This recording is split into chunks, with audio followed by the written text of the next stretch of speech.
വന്നാ നോക്കി. ആ എന്താടേ പെണ്ണും പടക്കോഴിക്കായപ്പോ നമ്മളെയൊക്കെ മറന്നല്ലേ? ഏയ് അതൊന്നുമല്ല, കുറച്ച് തിരക്കിലായിരുന്നു. ആ ഇരിക്കെ. ഹണിമൂണൊക്കെ ആഘോഷിച്ച് ലോകം മുഴുവൻ ചുറ്റി നടക്കുകയായിരുന്നല്ലേ നിന്റെയൊക്കെ സമയം. ഷൈനി എന്താ കൊണ്ടുവരാഞ്ഞത്? അവള് വീട്ടിൽ പോയിരിക്കുക. കയ്യെ കിട്ടേണ്ട താമസം സംഗതി ഒപ്പിച്ച് വീട്ടിൽ കൊണ്ടുപോയാക്കി. അനി എന്തെങ്കിലും കുടിക്കാനെടുക്ക്.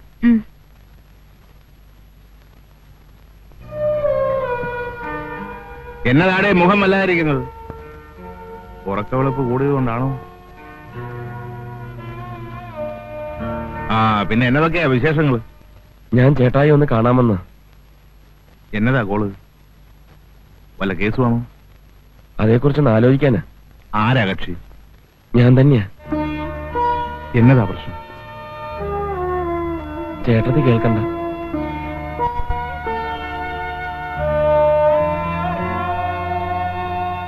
എന്നതാടാ ചേട്ടത്തി കേൾക്കാൻ പാടില്ലാത്ത പ്രശ്നം? പറ.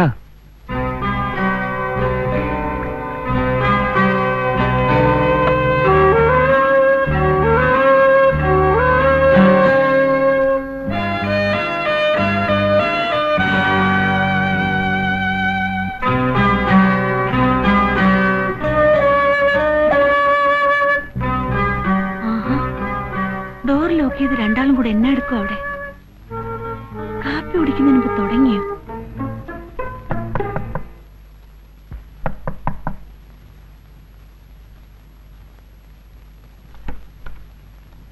ആ അങ്ങോട്ട്. ഒന്നുമില്ല. പിന്നെ എന്നത്തിനാ ഡോർ ലോക്ക്? ഞങ്ങള് വേറൊരു കാര്യം ഡിസ്കസ് ചെയ്താ, അത്രേ ഉള്ളൂ. എന്നാ റോയ്ക്കൊരു വല്ലായ്മ? ഏയ് ഒന്നുമില്ല. ഇവൻ ഷൈനിയുമായി പിണങ്ങി വന്നിരിക്കുക, ഡൈവോഴ്സ് ചെയ്യണമെന്ന്. അയ്യോ എന്റെ കർത്താവേ, ഞാൻ എന്നതായി കേൾക്കുന്നേ? കല്യാണം കഴിഞ്ഞിട്ട് 6 മാസമല്ലേ ആയുള്ളൂ. അതിനു മുൻപ് അവന്റെ ഫ്ലാറ്റിന്റെ മുകളിൽ താമസിക്കുന്ന ഷൈനിയുടെ ഒരു ഫ്രണ്ടും ഹസ്ബൻഡുമാണ്. അയാളും ഷൈനിയും തമ്മിൽ അടുപ്പമുണ്ടെന്ന് ഇവനൊരു സംശയം. ഷൈനി പിണങ്ങി വീട്ടിൽ പോയിരിക്കുക. അവളുടെ തന്ത വന്ന് ഇവനെ ഒന്ന് വിരട്ടി കോടതി കയറ്റുമെന്ന് പറഞ്ഞു. അയ്യോ, നല്ല വെള്ളലുവ പോലെ ഒരു പെണ്ണിനെയും കയ്യിൽ കെട്ടിയിട്ട് അവൻ വന്നിരിക്കുന്നു. ഡൈവോഴ്സ് വേണമെന്നും പറഞ്ഞു. ഇക്കണക്കിന് എവിടെ ഞാൻ എത്ര പ്രാവശ്യം ഡൈവോഴ്സ് ചെയ്യണം? ആ അത് നേരാ. ഞാൻ ആയതുകൊണ്ടാ സഹിച്ചു പോകുന്നത്. അല്ലേ കാണായിരുന്നു. റോയിച്ച കാപ്പി കുടിക്ക.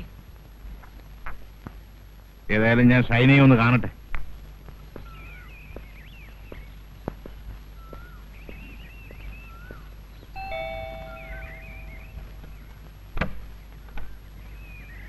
നിങ്ങൾ കാനറ ബാങ്ക് മാനേജർ? അതെ ഞാൻ തന്നെ. എന്നെ മനസ്സിലായോ? Advocate John Samuel. അധികരിക്കാം. വേണ്ട, നമുക്കൂടെ ഇരിക്കാം. ഞാൻ റോയി അന്വേഷിച്ചു വന്നതാ. നമ്മുടെ ഒരു പയ്യന്. താഴെയില്ലേ? കണ്ടില്ല, ഇവിടെ കാണുമെന്ന് വിചാരിച്ചു. എവിടെ പോയാന്നറിയാമോ? അറിയില്ല. എന്താ നിങ്ങൾ തമ്മിൽ കാണാറില്ലേ? ഇല്ല. നല്ല രസത്തിലല്ല അല്ലേ? നിങ്ങൾ തമ്മിൽ വലിയ കമ്പനി ആയിരുന്നു എന്നാണല്ലോ കേട്ടിട്ടുള്ളത്. I mean family friends. അങ്ങനെ ആയിരുന്നു. ഇപ്പോഴല്ല അല്ലേ? ഒരുപക്ഷെ നിങ്ങൾക്ക് തോന്നുന്നുണ്ടാവും ഇയാളെന്താ കോടതിയിലെ ക്രോസ് വിസ്താരം പോലെ ചോദിക്കുന്നതെന്ന്. സത്യമാണ്. 10-15 വർഷം കോടതി കിടന്ന് വായിട്ടടിച്ച് അങ്ങനെ ആയിപ്പോയി. സോറി. കാപ്പി എടുക്കാൻ ഇവിടെ വൈഫില്ല. അറിയാം. ഞാൻ ഷൈനിയെ കണ്ടിട്ടാ വരുന്നത്. ഷൈനി എല്ലാം പറഞ്ഞു. മിസ്റ്റർ രാജ്മോഹൻ, റോയിയും ഷൈനിയും തമ്മിലുള്ള പിണക്കം തീർക്കാനാണ് ഞാൻ ഇറങ്ങിത്തിരിച്ചത്. പക്ഷെ ആ കുരു കഴിയണമെങ്കിൽ അത് നിങ്ങളിലൂടെ ആയിരിക്കും. മനസ്സിലായില്ല.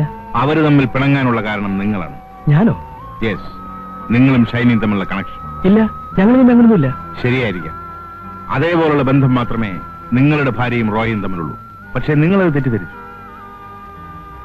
ഏറ്റവും നല്ല നിലയിൽ കഴിയുന്ന കുടുംബങ്ങളിലാണ് എളുപ്പത്തിൽ അപകടങ്ങൾ ഉണ്ടാവുന്നതെന്ന് പറഞ്ഞു കേട്ടിട്ടുണ്ട്. അതിവിടെയും സംഭവിച്ചു. നമുക്ക് എല്ലാ പ്രശ്നങ്ങളും സോൾവ് ചെയ്യാം മിസ്റ്റർ രാജ്മോഹൻ. നിങ്ങൾ എന്നോട് സഹകരിക്കണം. നാളെ രാവിലെ 10 മണിക്ക് എന്റെ വീട് വരെ വരുന്നതിൽ അസൗകര്യമൊന്നുമില്ല. ഇല്ല. ഇതാണ് എന്റെ അഡ്രസ്. ഞാൻ വെയിറ്റ് ചെയ്യും.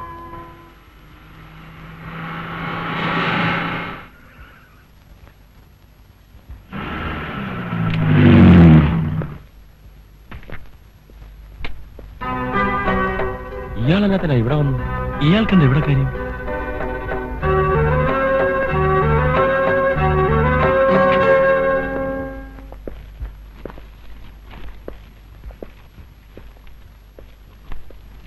ആഹാ, കൃത്യസമയത്ത് തന്നെ എത്തിയല്ലോ രണ്ട് കക്ഷികളും. വാ വാ വാ വാ,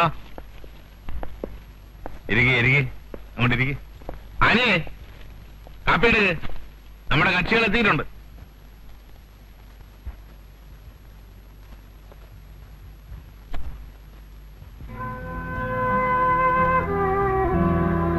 രണ്ടുപേരോട് ഒരേ സമയത്ത് തന്നെ വരണമെന്ന് പറഞ്ഞത് പ്രശ്നങ്ങൾ രണ്ടും ഒന്നായതുകൊണ്ട്. രണ്ടുപേർക്കും സംശയം സ്വന്തം ഭാര്യമാരെ. സാധാരണ കാണുന്നത് ഭർത്താക്കന്മാരെ സംശയിക്കുന്ന ഭാര്യമാരെയാണ്. പക്ഷെ നിങ്ങളുടെ കാര്യത്തിൽ നേരെ തിരിച്ച. ഞാൻ അറിഞ്ഞിടത്തോളം ശ്രീദേവിക്കും ഷൈനിക്കും പരസ്പരം വിശ്വസിക്കാനും കാര്യങ്ങൾ മനസ്സിലാക്കാനും കഴിയുന്നുണ്ട്. ഞാൻ രണ്ടുപേരെയും കണ്ട് സംസാരിച്ചു. അവര് സകല ദൈവങ്ങളെയാണ് ഇട്ട് പറയുന്നു. അവർ തെറ്റ് ചെയ്തെടുക്കുന്നു. ഭർത്താക്കന്മാരെ അവർക്ക് പൂർണ്ണ വിശ്വാസവുമാണ്. ഇനി നിങ്ങളാണ് പറയേണ്ടത്. സ്വന്തം മനസാക്ഷിയോട് ചോദിച്ചു നോക്ക്, തെറ്റ് ചെയ്തിട്ടുണ്ടോന്ന്. എന്താ രണ്ടുപേരും ഒന്നും മിണ്ടാത്തത്? ഡ്രൈവറും വേലക്കാരും പച്ചക്കറിക്കാരനും പറയുന്നതാണ് നിനക്കൊക്കെ പ്രമാണം. അവിടെയാണ് തെറ്റുപറ്റിയത്. എടാ, കൊച്ചു കൊച്ചു പണക്കങ്ങളുടെ വലിയ ദുരന്തങ്ങൾ വരുത്തി വെക്കാൻ എളുപ്പമാണ്. ജീവിതം ഒരിക്കലേ ഉണ്ടാവൂ, അത് മറക്കരുത്.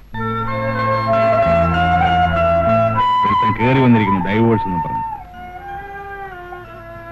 ഡൈവോഴ്സിന്റെ ഡെഫിനിഷൻ എന്താണെന്ന് നിനക്കറിയാമോ? ഇപ്പൊ ഇതൊരു പുതിയ ഫാഷനായി മാറിയിരിക്കുകയാണ്. വിവാഹത്തിന്റെ പിറ്റേന്ന് തന്നെ ഡൈവോഴ്സ് വേണമെന്നും പറഞ്ഞു വരുന്നവന്മാരുണ്ട്. കാരണം ചോദിച്ചാൽ പറയും ഫസ്റ്റ് നൈറ്റിന് എന്തോ ചോദിച്ചപ്പോ പെണ്ണ് കരഞ്ഞെന്ന്. നിന്റെ വിവാഹം കഴിഞ്ഞിട്ട് ഇപ്പൊ എത്ര നാളായി? 6 മാസം ആകാൻ പോകുന്നു. എടാ, 6 മാസം തികയാതെ ഡൈവോഴ്സ് ചെയ്യാൻ പറ്റില്ലെന്ന് നിയമം ഉണ്ടെന്ന് നിനക്കറിയാമോ? എവിടം വരെയായി വിസ്താരമൊക്കെ? മധുരം നല്ല ലക്ഷണമാ. കഴിക്ക് കഴിക്ക് കഴിക്ക്.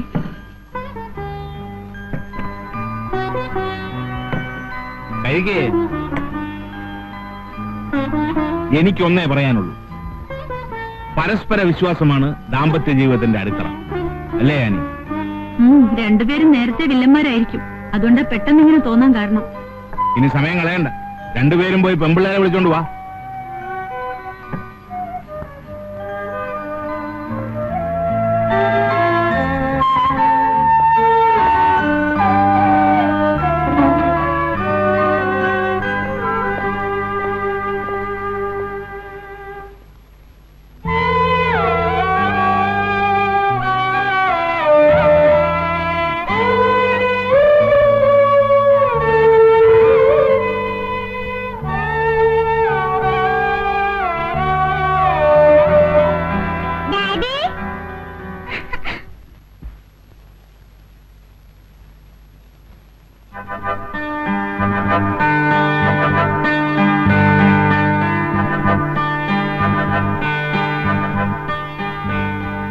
കാര്യങ്ങളെല്ലാം ഞാൻ പറഞ്ഞ് സോൾവ് ചെയ്തിട്ടുണ്ട്.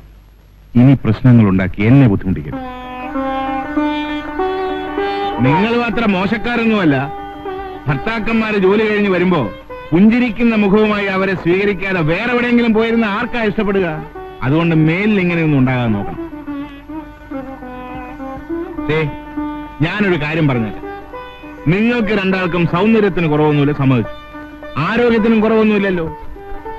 ഈ വേലക്കാരെ കൊണ്ട് ജോലി ചെയ്യിപ്പിച്ച് കൊച്ചമ്മ ഞവഞ്ഞിരിക്കാതെ സ്വന്തമായിട്ട് ജോലി ചെയ്ത് ഇവറ്റകളെ പറഞ്ഞേക്ക്.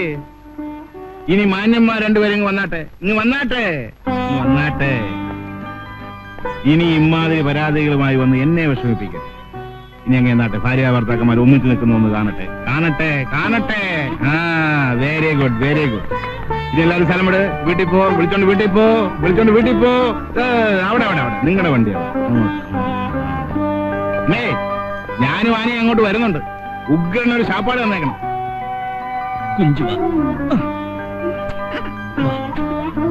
കണ്ടോടെ, ഒരു പ്രശ്നം തീർന്നു. ഇങ്ങോട്ട് വന്നേ. ഒന്നിങ്ങി വന്നേ. എന്നതാ? ഞാൻ കുറച്ചേരെ ശ്രദ്ധിക്കായിരുന്നു. നിങ്ങൾക്ക് പെമ്പിള്ളേരടുത്ത് മാത്രം എന്താ ഇത്ര തമാശയും കളിയും ഒക്കെ? അതൊക്കെ പറ. കേക്കട്ടെ, എല്ലാരും കേക്കട്ടെ. അതിനുവേണ്ടി തന്നെയാ പറയുന്നത്. എന്റെ അടുത്ത് ഈ വേലയൊന്നും വേണ്ട. ആഹാ, എന്നെ അങ്ങനെ മണ്ടിയാക്കാനൊന്നും നോക്കണ്ട. ഈ കേസിൽ ഇത്ര ഇൻട്രസ്റ്റ് കാണിച്ചപ്പോഴേ എനിക്ക് തോന്നിയതാ എന്തോ പന്തികേടുണ്ടെന്ന്. പ്രായമായാലും മനുഷ്യനും